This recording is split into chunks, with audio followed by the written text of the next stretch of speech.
ayokong magluto ng ulam, no? So, ang partner po nito ay, broiled na po. Ay, hindi siya broiled pala, sorry. Microwave lang po kasi iniiwasan nating magmantika. Yung mga mantika dyan. Saglit lang, ha? Hindi na natin inaano yung mga mantika na yan. Ayoko lang po. Tapos, lalagyan lang natin ng almond milk yan. Para naman sumarap ng konti. Masarap na to actually, pero dadagdagan lang natin ng almond milk. Yeah.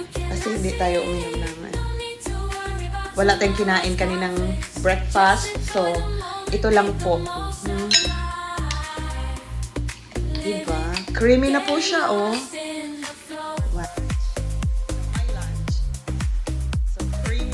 Nilagyan lang po natin ng almond milk.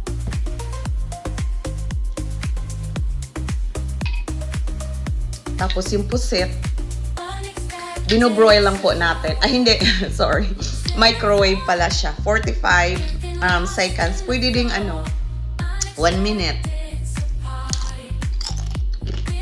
Ganon siya ka-crunchy. Hindi na po piniprito. Iniiwasan ko yung mantika. No fried foods as much as possible.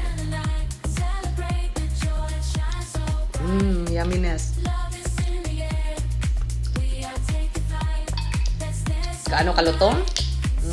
Malutong. At saka unsalted po siya. Hindi talaga siya maalat.